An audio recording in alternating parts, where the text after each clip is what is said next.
Okay students, ഇന്ന് പഠിപ്പിച്ച് എല്ലാവർക്കും മനസ്സിലായി? ആർക്കും ഡൗട്ടൊന്നുമില്ലല്ലോ?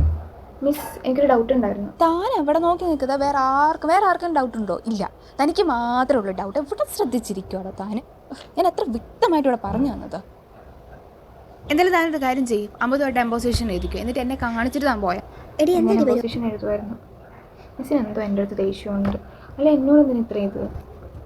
എന്തായാലും എഴുതട്ടെ, ഇല്ലെങ്കിൽ അത് മതി എന്നെ കൊല്ലാൻ. മിസ് ഇന്ന് ഹോംവർക്ക് പറഞ്ഞിട്ടുണ്ടായിരുന്നു. തന്നോട് ഞാൻ ചോദിച്ചോ?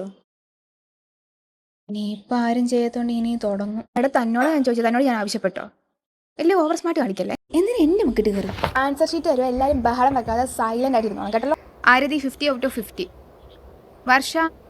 Yes miss. താൻ ആരതിൻ്റെ കൂടെ അല്ലേ ഇരുന്നേ? താൻ കോപ്പി അടിച്ചാണ് എഴുതിയത്? ഞാൻ ആരുടെയും കോപ്പി അടിച്ചിട്ടൊന്നുമില്ല. ഞാൻ ഇത് കഷ്ടപ്പെട്ട് എഴുതിയതാ. കോപ്പി അടിക്കാതെ ഇത്രയും മാർക്കൊന്നും നീ വാങ്ങത്തില്ല. ഇല്ല മിസ്, ഇല്ലാത്ത കാര്യം ഞാനത് അടിച്ചേൽപ്പിക്കേണ്ട ആവശ്യമൊന്നുമില്ല. അത് ഞാൻ കഷ്ടപ്പെട്ടിരുന്ന് എഴുതിയതാ. നീ എന്നോട് തർക്കത്തിൽ ഒന്നും കൂടെ റീടെസ്റ്റ് ഇട്ടോ. ഞാൻ എഴുതാൻ റെഡിയാണ്. ഞാനിത് കോപ്പി അടിച്ചിട്ട് എഴുതിയിട്ടില്ല. ഞാനിത് സത്യസന്ധമായിട്ടാണ് വരുന്നത് മിസ്. ഞാനിത് പഠിച്ചെഴുതിയതാ. നിനക്ക് ഫുൾ മാർക്ക് വാങ്ങാനുള്ള മിടുക്കൊന്നും പണ്ട് തൊട്ടേ നിനക്കില്ല. എനിക്ക് നല്ല സംശയമുണ്ട്, കോപ്പി അടിക്കാൻ നിനക്ക് ഇത്രയും മാർക്ക് മിസ്, ഒരാളെ പാസ്റ്റ് വെച്ച് ഒരാളെ അളക്കേണ്ട ആവശ്യമില്ല മിസ്.